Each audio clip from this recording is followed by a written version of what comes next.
Tanzen Samba mit Schlocki, tanzen Samba die ganze Nacht, tanzen Samba mit Schlotti, bis der Yussuf wieder lacht.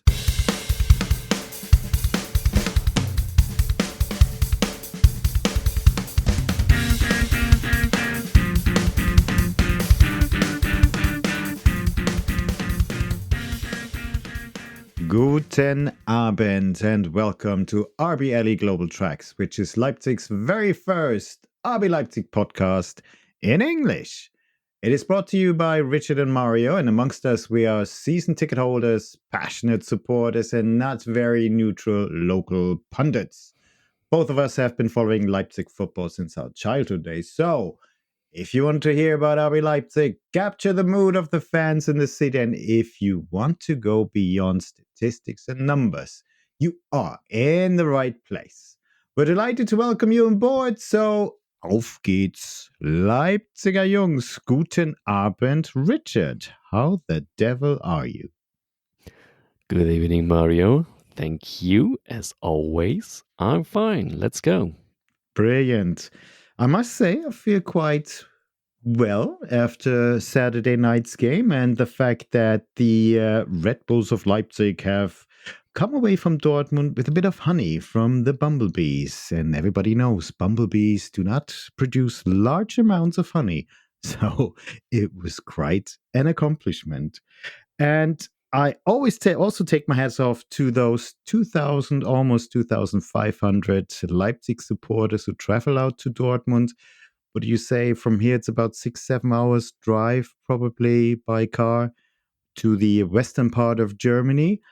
And a lot of people said, especially of those supporters who don't really like RB Leipzig, they do claim that this was a small number of tourists from Leipzig going to Dortmund.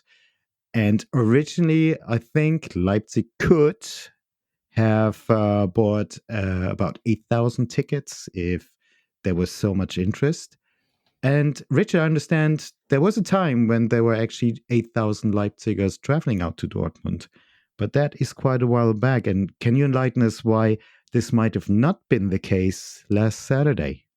Yeah, in my opinion, it's clearly because of those circumstances and events that was going on back in 2017 when we first traveled to Dortmund. Because back those days, and there in fact were 8,000 supporters from Leipzig on their way to Dortmund, but there wasn't everything else than a warm welcome. Stones were thrown from the Dortmund side to the Leipzig people, and amongst those were even kids and families and women. And well, that doesn't mean it's okay to throw stones or something else on men. Okay, and there was horrible events in those days, and since that we never reached that 8,000 again. And I think this is one reason. And another one, I think, okay, so we're still in Eastern Germany, and you don't might know this around the world, but the wages that are paid here for jobs are still lower than compared to the same jobs in Western Germany. So at the end of the day, it's a question: how much can you afford?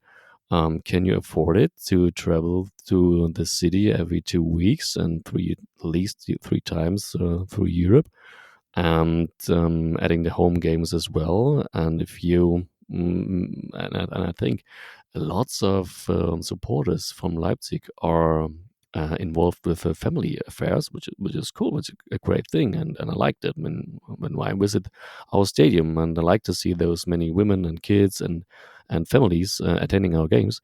But those fathers and mothers have their duties on the weekends and want to spare time with their loved ones, and you have to just decide, okay, will I invest my money in driving around the whole weekend to visit an away game and spend the money on that, or save it and for my family and maybe for the next family holiday?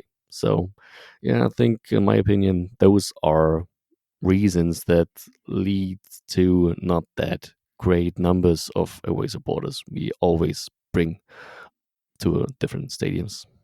I still think it was really a good number, and the block of the away supporters looked crowded and filled very well. It was just the lower tier and the upper tier, which might have been reserved for Leipzig supporters as well. They were taken up by local Bumblebee enthusiasts, and you could also hear Leipzig supporters quite loudly as well in some scenes.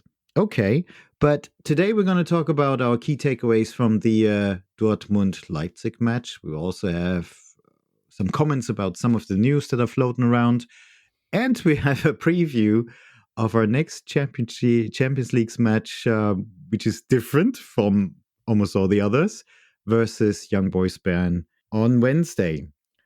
Richard, in last episodes, when we talked about the upcoming clash with the Bumblebees, as you called it, and they did look like the Bumblebees, you had this thesis how there are keys to win, and one of which was because Dortmund plays with a lot of players, especially in the midfield, who think about offense first and defense second.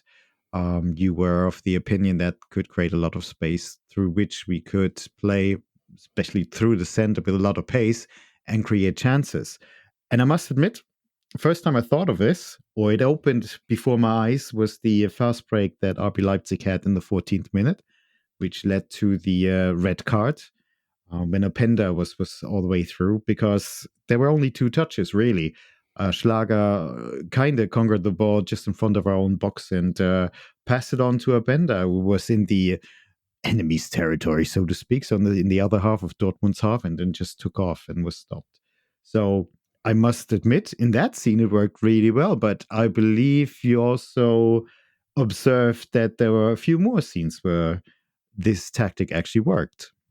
Of course, basically, those two other goals worked nearly the same way. You know, this 2-1, the scene that led to the goal was an attack right up the middle. So Schlotterbeck came up and defended offensively, maybe a little bit too ambitious that time. So I think Baumgartner recovered the ball, and then it was a fast break through the middle. So where Xavi finally was denied in the first attempt, but then he got back up and did a little nice step into the penalty box area and took a shot which Kobel wasn't able to put away, and so Baumgartner just had to put his foot in the right direction and scored. And finally, the 3-1 from Paulsen also came up the middle, so which was basically the same. We conquered the ball in our own half, and then Schesko up the middle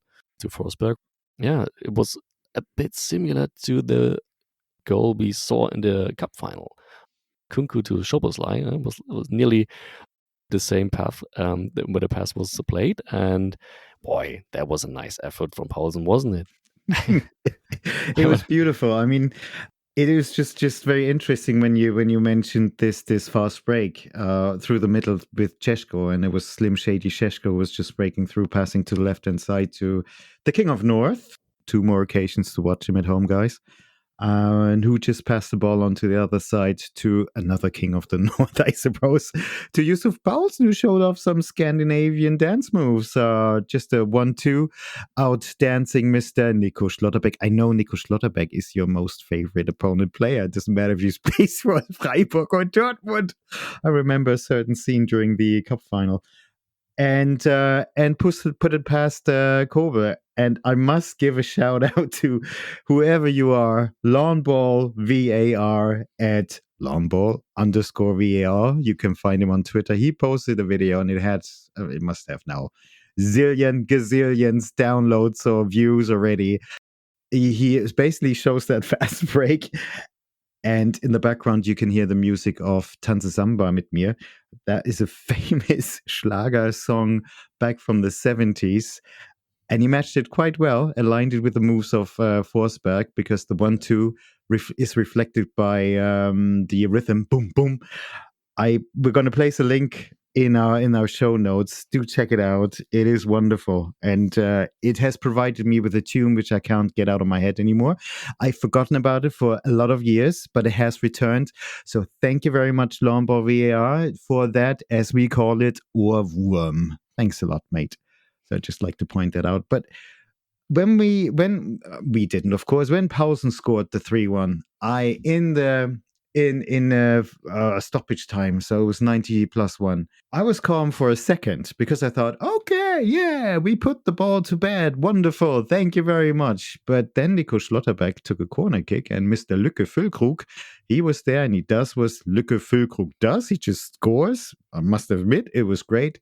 And it seemed like the team lost control, and everybody was wondering why did that happen. So when I watched back the press conference afterwards, there was a Roses of our gaffer coach Marco Rose statement where he actually said, well, that was down to him because the team somehow had wonderful energy on Monday, Tuesday, in a week where they didn't play in the middle of the week. And it seemed as if they needed a focus on a Wednesday match in order to be fresh on a Saturday. It seemed as if the training sessions were going on too long for too many days because you had a whole week where you can just have a lot of practice and training sessions. And for some reason, the positive energy was lost, and it seemed as if they were not as focused as they could have been had they played maybe on a Wednesday. That's my interpretation. I thought it was a really honest statement from his side. But how do you interpret that? I mean, how can that happen? Because if you look at it, you think, okay, they have a whole week off now. They don't have the, as we call it, Englische Woche, any other games to worry about in the middle of the week. They should be fresh and they should be really up for it. So they were up for it, but sometimes really lost the focus. So how could that happen with such a long break? Yeah, you nailed it. It was a very honest statement from Coach Rose, but I don't know how that could happen because this Wednesday, no game Wednesday doesn't come from anywhere, and since we went out in the cup against Wolfsburg on Halloween night, it was clear and obvious that this week would have no game in the middle of the week. So imagine March, April, May. We are usually out of the European Cup competitions, so this is the same situation where you don't have 2 games a week, so only one. And he has to handle that better. Okay, he's coached for a reason, and I do expect from him, and I think this is what everyone can expect, that he's able to create and the week in a way that the team is well focused on match day. So, but maybe you should ask Thomas Tuchel. So Bayern didn't play for 10 days and seems like they forgot everything. I was just thinking of that, and it was a lot worse for them. I mean, the team came back with a 3-2 win at Dortmund, and that was beautiful, and that's the feeling that prevails, and we shouldn't forget that.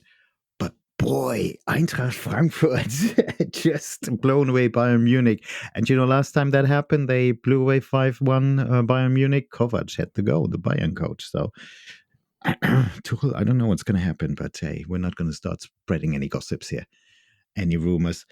Yeah, okay. So I also thought that was an honest statement. I was just surprised about it, pleasantly surprised. So really good. But still, at the end of the day, 3 really vital points in the race to US Champions League qualification, especially with next year and that strange way they're going to play. I think it's really important, and that's what we should remember. We're in the top 4. Again, it's just been 14 match days, still a long way to go. 4 points clear of Dortmund, and that's a good way to continue. Yeah, we are actually very happy bunnies over here. Something else took place over the weekend, which is something which has never taken place before. The Red Bull Arena was actually filled with Christmas Carole singers for the first time. Just bear in mind, the capacity of the Red Bull Arena is about 45,000 spectators, or 47 even, and more than 20,000 people pitched up, creating a wonderful atmosphere. for the first time ever. And I thought that was really brilliant because it is something different. It shows also that the club has kind of arrived in our region, in the city, and is accepted also for something else than just football. Different to the people who do that, have been doing this for years in the Wohlheide Köpenick for Union Berlin. Our spectators didn't take along their sofas. So, and I wouldn't want them to in the future either, to be honest. Let them do that in Berlin. That's fine. Another piece of news which opened up in the last couple of days, which is quite interesting, is that the German Football Association, DFL, is now opening the doors for one investor to invest into the league. Here's the information that I've got, Richard. Maybe we can compare that with what you heard.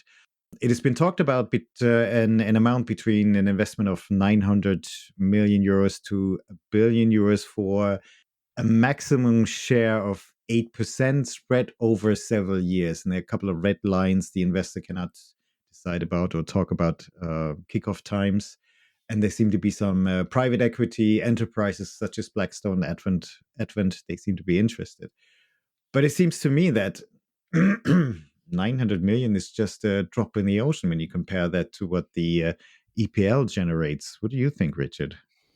Yeah, I'm not decided yet. To be honest, I do not have understand it fully right now. So Mhm. what I've read it. So you said it. The league, so the first and the second Bundesliga, voted for the possibility that investors can be attached to the league. So basically, the two CEOs from the DFL has now the right to go and search someone who is willing to invest into the league. But I read that this 8% share is open for 20 years. So Excuse me? yeah, and I Bloody said, okay, hell. this cannot be true. Okay, This so is like not attractive at all, is no, it? no, you You cannot wouldn't sell. you wouldn't put your money into the Bundesliga, your 900 million, would you? If I could if I would have that amount of money and I You could would fly to purchase Dortmund. uh, my private helicopter, um, Exactly. yeah, or jet. So if I would have that amount of money and I could purchase an market share of 8% for 20 years for 1 billion, okay, here we go. This is way too cheap if you ask me. So I Mm, thought it would be yeah. like 1 billion for like I don't know 5 or 7 maybe 8 years, but 20 years? Are you kidding me? And so it seems to me that I do not have fully understand that right now. So we have to do. I have to do a little more investigation into that topic, and maybe we can enlighten us ourselves and our listeners in another episode. I'm sure there are going to be more details coming to light in the next couple of weeks. It is a hot topic because it's a change of direction of travel for the whole league, and it's a change of philosophy, especially for those clubs who are more on the traditional sides. And as I understand, you needed 2/3 of the clubs of the first and the second division to vote for it, and they narrowly did get the necessary majority for it. So it's something. It's still something to watch. Okay, so let's move on to Wednesday's game, our last Champions League game for this calendar year. And I must admit, it's a strange one, but there is some nice piece of news have just emerged as well, and that is that former defender Marcel Halstenberg, Halster, will be there, and he will get a send off, an official send off in the Red Bull Arena. So I think this is really good setting, really good occasion, very respectful, and I hope the crowd, there will be a good sized crowd there to give him a great send off and to show our appreciation because he was vital for many, many, many years, and it wouldn't hurt us if we still had him, to be honest. But if you think about the upcoming match, both teams are qualified. One is RB Leipzig, of course, has been qualified for a while now for the base in the playoffs for the last 16. And Young Boys Bern, since the last time they played, are qualified for the Europa League. So at the end of the day, you would be forgiven to think, okay, this is just a friendly match. There's nothing to play for. In Germany, we say, well, you can play for the golden ananas. What do you think, Richard? How should RB Leipzig approach this game? Are we going to see rotation galore? Or am I right in thinking there is really nothing to play for? Yeah, you're right. There's nothing to play for. So everything is set in Group G. Man City, of course, number one. We are in second place. You said it. And Red Star Belgrade is out. So there's nothing to win. But on the other hand, there's nothing to give away either. Okay, so there is still something to achieve, club records wise. So we did achieve 12 points 2 times before in the group stage in the Champions League, and so we can do this again with the win here, and with a 3-goal margin or more, we could even achieve the best goal differential in the UCL group stage we ever had. So there's a possibility to go for the very first UCL group stage performance in club's history. Okay, so this is more than nothing. And on the other hand, young boys never ever won an away game in the UCL group stage. Okay, they only won some away games in their qualifying rounds and in recent years, but never won an away game in a group stage. So this is something they're going to achieve here. And don't forget, if you win a game in the UCL group stage, you get 2.8 million euros. Okay, this is a nice amount of money. Every club that needs that. Okay, besides the Premier League clubs, of course. And but you bear in mind we lost to Wolfsburg. We're out the DFB Pokal. Could come in handy though. That amount of money. Yeah, sure. And I think the team will show that they deserve to go for the knockout stage here, and don't let go anything here against Bern. So I don't expect our very best squad here. So Coach Rose already said it that Gulaschi will get his appearance finally in that game, and but on the other hand side, we don't need our very best squad here, because I watched some tape and I look into the squad what Bern has, and it was different when I prepared myself for those Belgrade matches. It didn't took long, and Bukhari catch my eye, and number 4 Ivanic catch my eye. You know, we talked about those, and number 15 we did, yeah, Dragovic, with his history by Leverkusen. There was obvious players that were outstanding in that squad, and I watched tape from BSC young boys now, and excuse me, this is no disrespect to their players, but there's literally no one that catch my eye. Maybe number 15, it's Meshak Elia at the squad, the equalizer in our first leg. He's a speedster and with a nice shot from a distance. But on the other hand side, I looked it up. His numbers, he never scored double digits in the 4 or 5 seasons he played in Super League. Okay, so he's a striker, right? And he never scored double digits. But maybe we can keep an eye on number 27. Number 27 is Levin Blum, young Swiss right back with a distinct offensive drive and a nice touch in his right foot. He had 2 assists recently in their last 3-0 home win against St. Gallen in the league. So maybe if you're interested in watching some young players with maybe upside potential, number 27 might be someone to keep an eye on. So, how can we win this game? But basically, stay concentrated and patient. Patience is key. This is nothing new. We talked about this in similar of those encounters before, but there's literally nothing new I can bring to light here. So be patient, be concentrated, and chances will come. So, starting lineup. Yeah, that would be great to know. Starting lineup coming up now. Liebe Fußballfans, wir kommen jetzt zu unserer heutigen Mannschaftsaufstellung. Okay, here we go. I said it already. Gulaschi will be there between the goalposts. I guess, or if I were the coach, Penny Henrichs and Mo Shimankan would get a break because they already got 2 yellow cards. You know, you get 1 game suspension with 3 yellow cards. So I would keep them out. So I would restructure our defense a little bit, so close them on the right defensive side. Our very first match for Bichabu and alongside Lukeba in our center back and Lenz coming in for David Raum. I think David Raum should get a break. Schlag should get a break as well. So I would send out Kampel and Haidari in defensive midfield.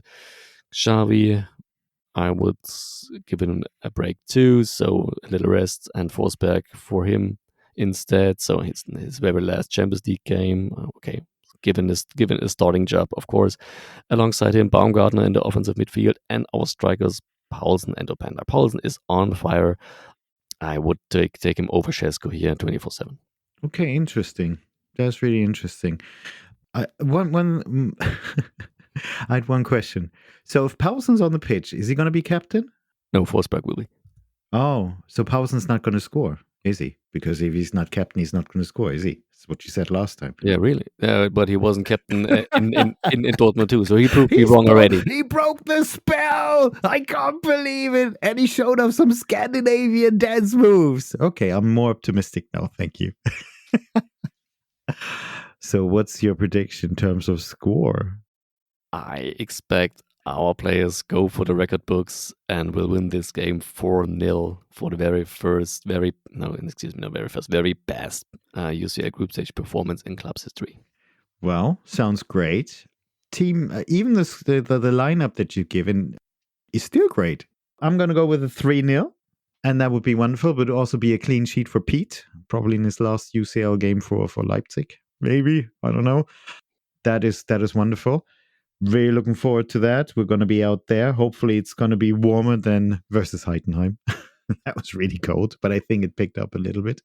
So today we covered our encounter versus the Bumblebees. We had a bit of news. Carol Singers in Leipzig. Also DFL opens up for an investor. And we had a look ahead at Wednesday's Champions League match versus Young Boys Bern. Well, all is left for us to say thank you for listening to us. We'd be delighted if you could just subscribe to our RB Leipzig podcast and leave us a positive review. That would be much appreciated. You can also let us know your thoughts and suggestions to improve the pod. If you want to get in touch with us, maybe even be part of the show in one of the episodes, you can find us on Twitter. We are podcast_RBL, RBL in capital letters. And our email is talktous@rbleglobaltracks.com. So, Richard, thank you very much for this another episode of RBLE Global Tracks. Have a nice evening and auf geht's, Leipziger Jungs. Have a little dance with Schlotti. Have a dance all night long. Have a little dance with Schlotti until Yussuf scores a long.